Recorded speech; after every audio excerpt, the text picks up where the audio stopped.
Welcome to USA Global TV and Radio, where our mission is to provide education, entertainment, hope, and inspiration. USA Global TV and Radio connects you with experts and audiences all around the world every single day to help you succeed in business and to live a richer life. Visit us at usaglobaltv.com to learn about career and life-changing training and mentoring programs like the Listening Mentor. Subscribe to our newsletter to stay informed about our special programs and offers. Discover how you can become a guest on one of our shows or a host or producer of a USA Global TV and Radio show of your very own. That's USA Global TV and Radio, where the doctor is always in.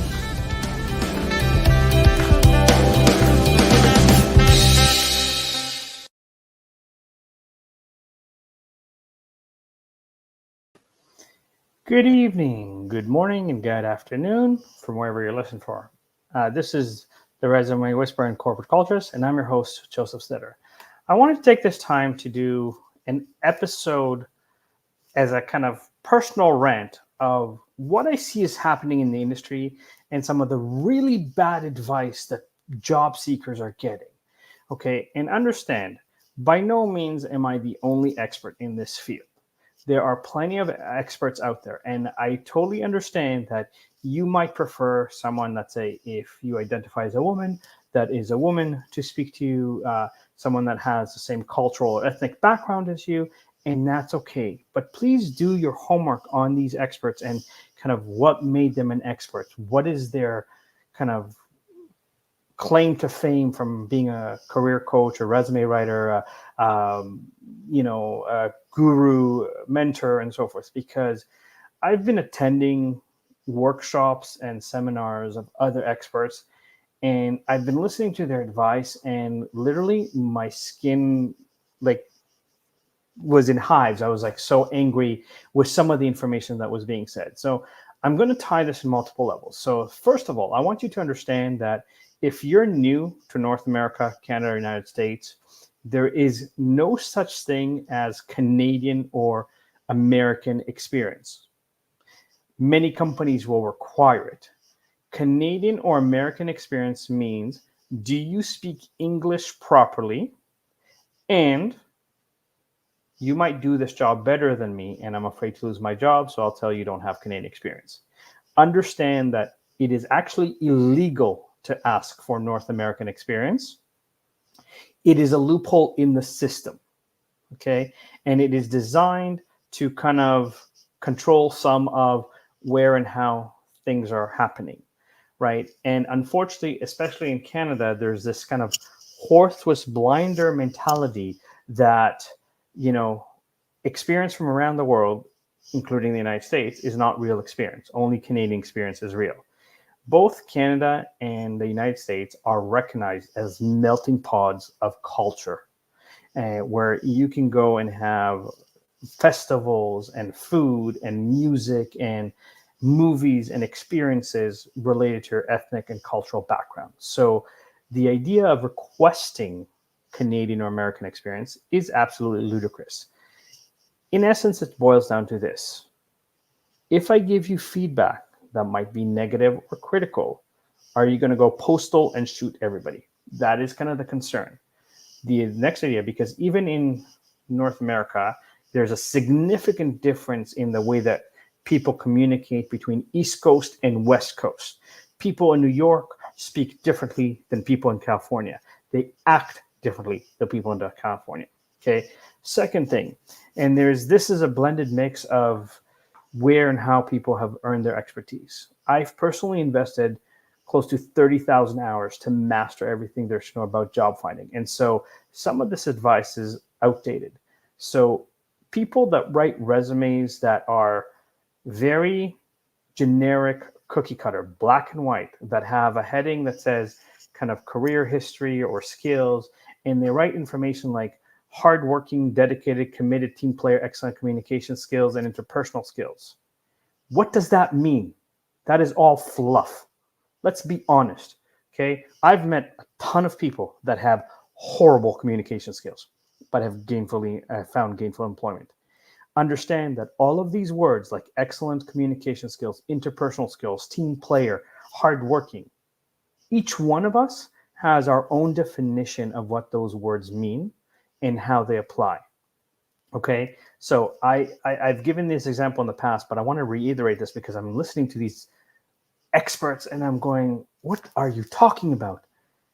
During the pandemic, nurses, more often than not, had to work 4 hours of overtime almost per day because there was such a shortage of medical professionals, especially nurses. An accountant during tax season is required to work 80 hours a week. So does that mean that in order for the accountant to be hardworking, they have to work 100 hours? And if a nurse, because they were trying to be of service, worked 4 hours, does that mean that they're not hardworking? Now, if the nurse is only working 4 hours of overtime, are they less hardworking than the accountant? No, they're not, because they're different industries that have different stresses and different headaches. So stop filling your resumes with fluffy, generic information like I'm a team player, I have interpersonal skills, and all this other useless information. I guarantee you that no applicant tracking system is ever searching for those words. Okay. And again, in 20 years of recruiting, I've met, maybe I can count on one hand, people that either tried to be funny or really didn't know how to interview, that told me that they're lazy, that they'll show up late, none of their work will be any good, and they really, really hate people. The only time you might be able to get away with that is if your family owns the business or you're having an affair or sleeping with somebody in the company. So stop telling me that you're hardworking, because everybody's hardworking. Okay. And resume writers that put it on your resume are wasting your time. Okay. Now there's a lot of say that, you shouldn't format your resume because it's this. No, you should have at least two versions of your resume. One that is more modern with a little bit of color, with maybe different types of bullets, with formatting the bricks. And again, I'm not a graphic designer, but if you go to insert text box on Microsoft Word, you can get some simple modifications that get you noticed. Key thing here is get you noticed. Now, this is where we get into discussion, because in the world of job finding right now, there's two mindsets. The first is terrified of AI, and the second one maybe is trying to use AI. Whether or not they're using it correctly, that's a whole other conversation. Now, understand, old applicant tracking systems like the original Monster, Indeed, Career Builder, Glassdoor measured the formatting of your resume. So what font did you use? What the circle bullets that you used or whatever. Not necessarily the quality or the content of it. Okay. New AI resumes, if the AI is programmed correctly, are measuring the technical skills, not the fluffy, hardworking, dedicated. Also, understand, yes, your resume must have action words like directed, liaised, managed, coordinated, whatever the words are depending on the industry. But it is not enough to give me those words without quantifying them. Okay. And it's not enough to just string a few words together. Yes, you can go on ChatGPT and ask it to write your resume. So if you're an accountant, let's say in public accounting, ChatGPT can write you a formatted resume, which everybody uses. Here's the problem in what I just said. Everybody uses it, which means you look and sound exactly like everybody else. So understand that unless you spend the time to teach your chat who you are, what your stories are, what your successes are, what your achievements are, what your contributions are, what is the significance of your work, it can never, never really do you justice. Because understand that there's a lot of words that translate from one industry to another, like reporting. Okay. Pretty much every job, especially if you're not an entry-level job, requires you to do reporting. But there's a very big difference between doing a 1-page report, doing a 25-page report, or doing a 100-page report. There's a very big difference if you're just going, here's what's going on and here's a summary, versus here's financial modeling and here's 3 ways of looking at risk and calculating what is the potential harm to the business from each scenario. Okay, so you need to give examples that demonstrate what you've done. Okay, because again, you need to populate your resume with technical terms associated with your. If you're not sure what those terms are, look at a few job descriptions on LinkedIn, on Indeed, on Google, doesn't matter what, and find key sentences that are kind of consistent in those job descriptions. Those sentences need to be on your resume, right? So if you say to me, I was responsible for reporting, budgeting, forecasting, okay, I can show you without effort 30 jobs that have that requirement in their job description. But if you don't explain to me what you did or how you did it or what is the impact or the results that you produced, you're giving me useless information. Because if you think that potential employer are going to guess accurately how good you are, you've got another thing coming. So if you're dealing with a career coach or resume writer or recruiter that's telling you to write a resume that says you should say that you've done reporting, budgeting, and forecasting and not explain it, they're wasting your time. Okay? Because as the expression in English goes, facts tell and stories sell. Tell your story. Okay? Those of you who are old enough to remember the movie Legally Blonde, when Reese Witherspoon or Elle Woods is the main character, applies to Harvard University and then applies to the internship, she gives the employers a pink scented resume. And everyone looks and goes, it's pink and it's scented, but they remember it. So understand, yes, you can use AI, and there is some great tools to check if your resume meets the algorithm of particular job description in terms of keywords. But after AI writes your resume, unless you've taken the time to get to know ChatGPT and build a persona and build a background story and give them details of your values and where you're okay with, let's say, stretching some of the truth in terms of dates or specific experiences, okay, it cannot create for you a resume that will get noticed.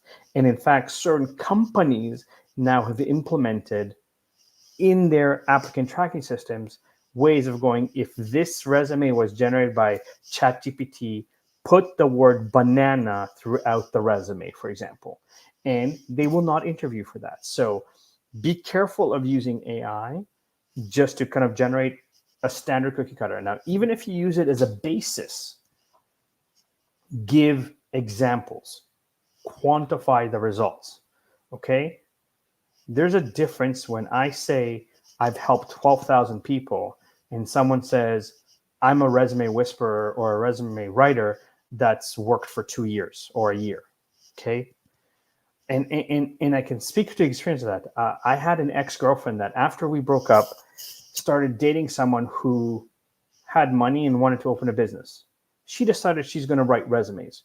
She was working part-time at Walmart and was afraid of asking for full-time employment because the department really needed her to put whatever she was putting on the shelf, and never had a real job in her life.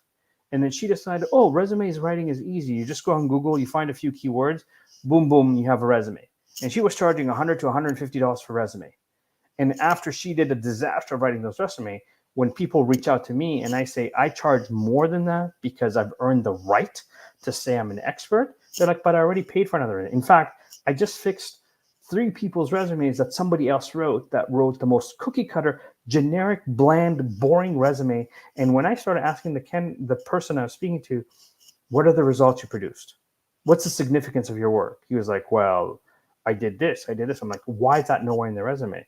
He was like, because I assumed I was going to say that in the interview. Well, if you're not getting interviews, how are you going to say that?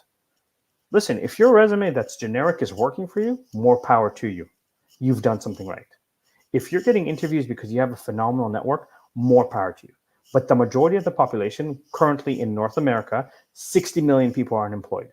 Another 50 million people are severely underemployed, meaning have a university degree but work at McDonald's. Okay, and then another 30 to 40 million people are going through the education system and trying to get internships, trying to get co-ops, or trying to get their first job. Either way, there's a lot of people that need help finding jobs. And there's a lot of really bad generic information out there. Okay. Your resume does not need to be over the top crazy. You don't need to put icons and pictures and stuff like that. But small things, color, change the font slightly, even if it's just for your headings, change your bullet a little bit, quantify your results, explain to me the level of technical expertise that you have. Okay, it's a big difference. I've written 12,000 resumes. Somebody's written 5. I've had people get hired in 2 days. Another career coach tells you you'll get hired in 6 months to a year. I've heard career coaches say, well, the market's really tough. Expect to go 2 or 3 jobs lower in scale than what you're at. That's ridiculous. It means you're not marketing yourself correctly. It means you're speaking to the wrong people. Understand, and forgive me for being a little bit crash right now. There's an expression in English that says, opinions are like assholes. Everyone has one. Right? Now understand, if you go to 5 career coaches, you will probably get 20 different opinions. Discern the information. Look for patterns of what everyone is saying. Maybe they're saying it in a different way. That's fine. Maybe they told you a story you can relate to or an example that you can relate to. Maybe they've worked more in your industry and that's why you choose them. Great. I encourage you. Like I said, I'm not the only expert out there, but make sure that when you're speaking to your expert, first of all, understand what made them an expert. What is their own personal experiences? What is the success rate? Right? Start asking those questions. Have you worked with people in this industry? How quickly have they found jobs? What's the feedback they've gotten on their resume? Have they had a hard time or good time? Because it shouldn't matter the industry. Look, yes, we are experiencing a hard time. Right now, there's political uncertainty in predominantly the United States. Canada's not that much better, to be honest with you. But that doesn't mean the companies are shutting down. Okay, and I want you to understand that, just because someone is a good writer or a good social media content creator does not make them a resume writer, does not make them an expert. Just because someone has written resumes does not mean that they understand AI. Trust me, I was in a technology conference, one of the biggest in Canada, in fact, in North America, right? And I went to some of these HR platforms and I was speaking to the people there that were very excited because everybody said that each one of their platforms is AI. And I started, because I'm a non-techie, I started asking them HR questions. And they couldn't answer them, right? Like, your system, how does it accommodate for really bad resumes? And again, many of you are writing horrible resumes. Telling me on your resume that you're an excellent team player and you love your job, nobody cares. Tell me what results you produced. And if you have resume writers that are not highlighting how great you are with stories, with results, with examples, you're wasting your time and your money. Okay? Again, check. Ask to speak to people that they've worked with. Ask those people questions. How long did it take you? Did you have any feedback on your resume? Did you have to change it a few times?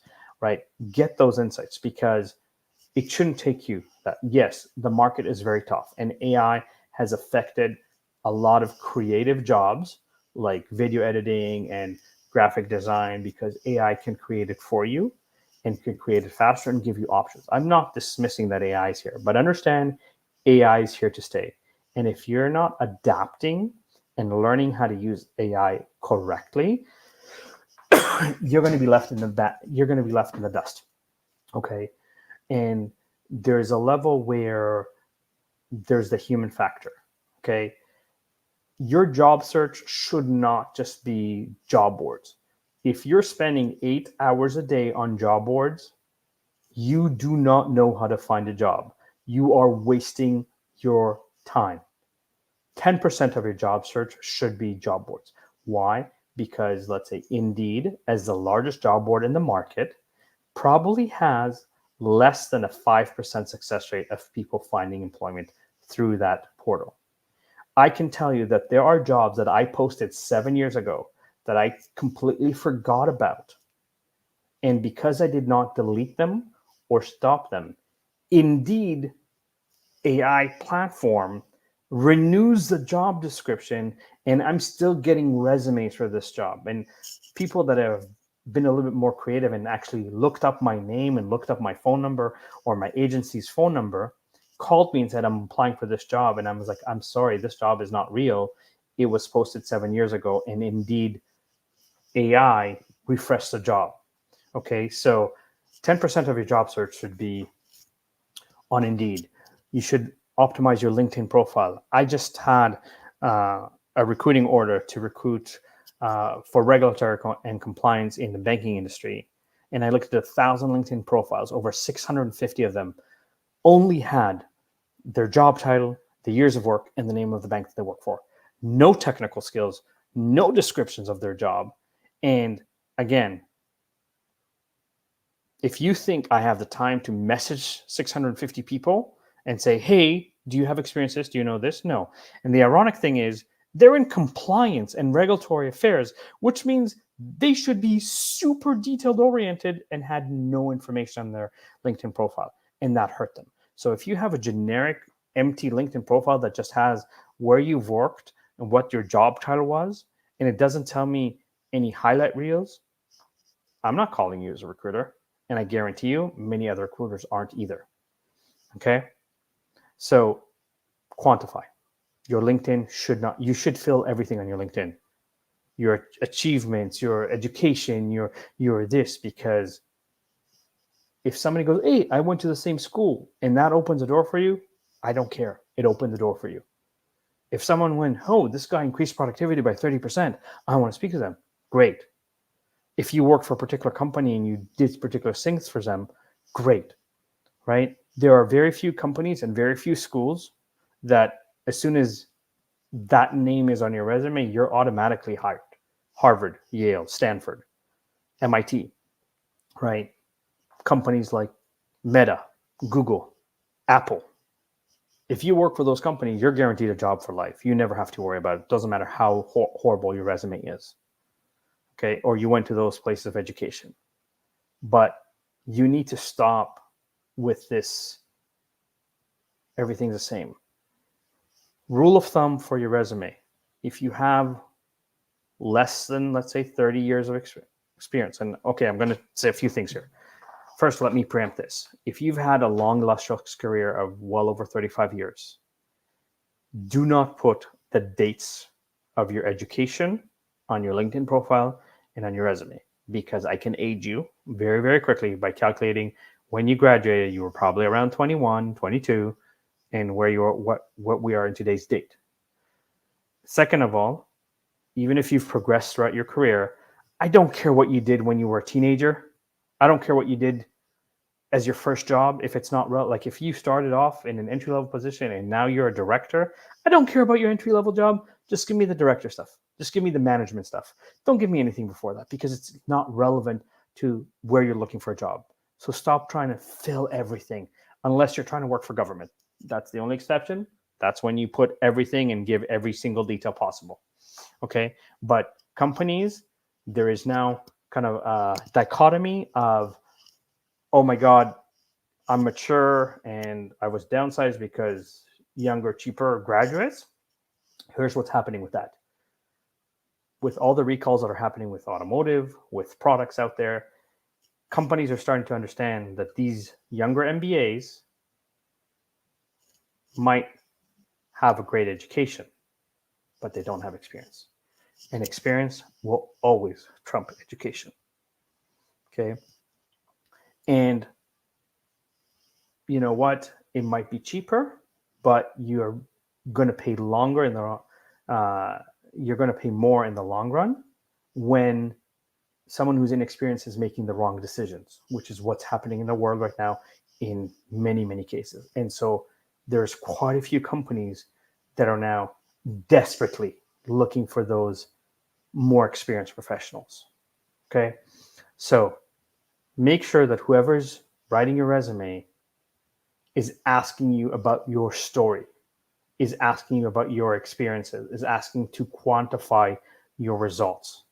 At the end of the day, if your resume does not show that you made money, you saved money, or you increased efficiency, your resume is telling me nothing, right? Because I can take any profession, okay? Teacher. If you know one teacher that does not know how to do a lesson plan, I would like to meet them. If you know one accountant that does not know how to do financial statements, I would like to meet them and figure out how they got hired without knowing anything about what they're doing as their job or profession. Okay. So it really irks me when I hear experts going, oh, it's going to be impossible. You're going to have to send out thousands of resumes. It's going to take you a year to find a job. No. If you market yourself correctly in the highlight reel of this is me, this is my results, this is who I am, you'll get results. If you learn how to network correctly, right? Not just go to a networking event, go, hi, can I get your card? Can I send you my resume? Earn the right. Have a conversation with people, right? Talk about them, talk about their successes, talk about their experiences, talk about why they're so successful. What are they most proud of? How would they mentor somebody? If you ask somebody how they would mentor, you'd be surprised how much people will tell you, how much information they'd give you, right?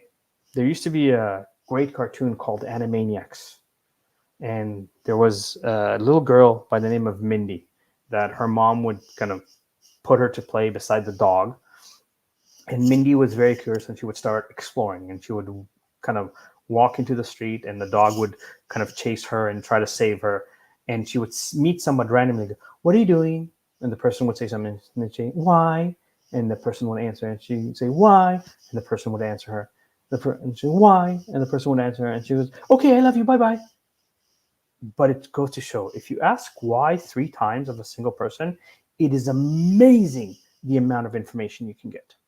So understand that when you hear resume writers, career coaches, recruiters tell you, oh, you need to be generic, don't format your resume because the applicant tracking system won't catch it. Yes, there's formatting and there's formatting. If you put too many images, applicant tracking system won't know it. But you should have a minimum of 2 versions of your resume. One that has a little bit more personality, i.e. color, different bullets, different layout than the standard resume that you can send as an email attachment, and one that is more standard but still gives you results. Not generic, I have experience in this and I've done this, because if you work and you have at least, let's say, 5 years of experience and a little bit of responsibility, everybody has done reporting, budgeting, forecasting, other duties as assigned, scheduling. Again, they apply to pretty much every single industry. So you need to define, what that is. Even in and the problem is that a lot of these job descriptions are so generic that, hey, it applies to anything. I was looking at nursing resumes for one of my clients today, and I read the job descriptions, and I'm like, I've never worked as a nurse, but based on this job description, I've been a leader. I could probably do all the things that they say here because I have leadership skills and I have proven results. Whether or not they're the correct results, that's a different conversation, right? But make sure that you ask. See if there's testimonials that are written. If the person is good at writing resumes, there should be some video testimonials. There should be some written testimonials on their LinkedIn profile, on their social media, right? Have they been on podcasts? Have they been interviewed in articles? Have they contributed to the information out there, right? Make sure you ask and also I want to say this. I appreciate that the world's gone crazy and people are genuinely trying to help. There are some people that are genuinely trying to help you move forward. But if you're asking a financial advisor that sells insurance and mutual funds how to write a resume, they might have suggestions and the overall understanding of the market conditions and wherever you live. But a financial advisor is an independent contractor. They're not an employee. They probably have not written a resume in many, many years. So they might not be the correct expert to ask about resume writing. Now, if they are personally introducing you to their friends and based on knowing their friends, they tell you specific things to put on your resume, by all means, that is very valuable information. Okay. But your job search, you should be networking. You should be asking for referrals. And networking is not just go to any networking event. Okay. I'm going to give you a few resources here that will help you, such as meetup.com, eventbrite.com. There are free events that people in your industry, you can select what you want to talk about in those events or what you want to see that you can attend. So if you're in the banking industry and a bank is doing a information session on how AI is impacting the banking industry, go attend that thing. It'll cost you $10, $20, but the people that are attending are in the banking industry. They're interested in the job, right? And they can open doors for you because they're in the right conversation. Okay. Beyond that, Chamber of Commerce or Board of Trade, depending on where you live, every major city has one or the other, a Chamber of Commerce or a Board of Trade. Okay. If you're in major cities, they also have a convention center, like where big events happen. Obviously, Las Vegas, a gazillion of them, right? But look at what events are happening in the convention center. That's a hint. Those are people in your industry. Those are people like-minded. Okay. The Project Management Institute or the PMI. Okay. The people that attend their breakfast, their lunch, or their dinner are project managers and above. These are decision makers that, if they like you, can interview you, get you the job. Okay. But it's not just Indeed. It's not just LinkedIn. Okay. And the moment you start understanding that you can do a little bit extra, and I've been talking about this for the past 3 months, go in person to visit a company, personalize messages, be creative, and send a box of donuts, send fortune cookies with your resume, with contact information, with creative, like, here's a wow moment from your career that they want to talk to you about, and you'll get noticed, you'll get a job. But please stop with the sea of sameness where everybody, understand people that work in HR, recruiters, are spending 8 to a maximum of 30 seconds reading your resume if a human looks at it. If an AI looks at it or an applicant tracking system, probably less, because it's got built-in tools to look for certain phrases. So use the phrases in the job description. But 8 to 30 seconds. If your resume is boring, black and white, generic, cookie cutter, looks almost identical to every profession and every job and every resume, you will not get called. Okay. And you will be frustrated. You will start being stressed because finances, you will be anxious. You will kind of think that there's nothing out there.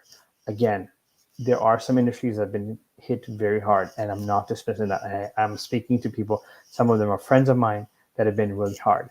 But, if you have to do what you have to do to earn a living to take care of your family, I respect and admire you tremendously for that. But don't make that the crutch that says, I cannot do anything.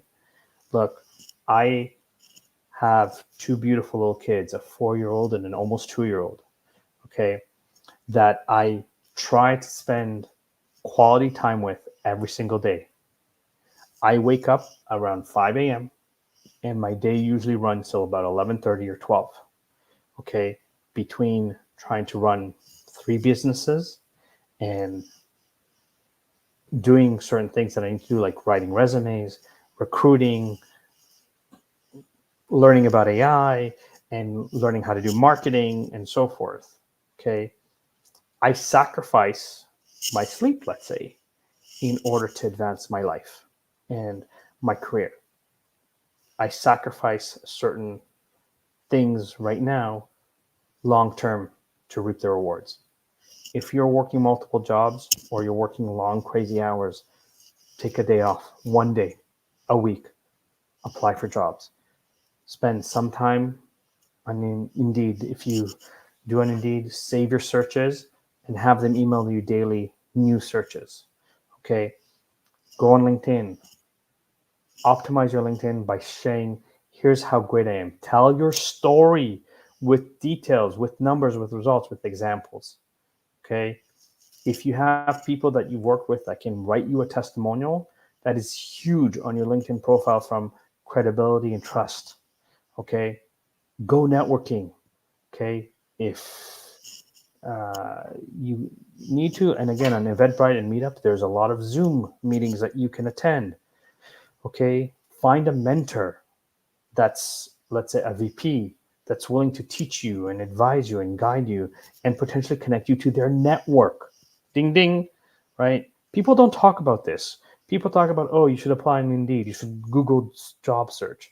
Use AI platforms that offer, applicant tracking matching, and make sure that you have the technical words needed for the job description, but quantify results. Make a difference, right?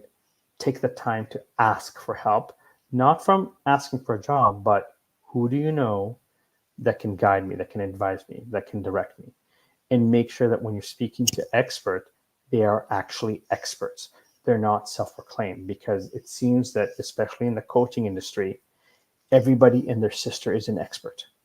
I can tell you that I have gone through 5 different marketing agencies that I've spent quite a bit of money to get me results that produced 0 results, because I gave them my information, they pumped it into a generic AI platform and gave me the same formula or the same ideas or strategy to level up my business. But they didn't listen to my expertise, my story, what makes me different, why me. And that's why their marketing didn't work. And I had to learn that the hard way, because I had to pay for it and then go, you're not getting it, I'm going to do it myself. And I'm not a marketer, but now I'm learning it, which is something else to add to my collection of things that keep me busy as a whole. But I wanted to share this because I'm so frustrated with the generic, like, oh, your resume should be exactly like this. And ask advice. There's so much on social media. Take advantage of it. Okay. Because if you're smart, you'll connect with different experts, get different perspectives, and choose the information that connects to you, that makes sense to you, that you can implement and see results. My name is Josef Stetter. I am the Resume Whisperer and the Corporate Cultures. I hope you've enjoyed the show, and I want to thank you for listening. If you like the content that we're delivering, please subscribe to the channel, and I hope you have a beautiful evening, a great morning, and an awesome afternoon. Thank you.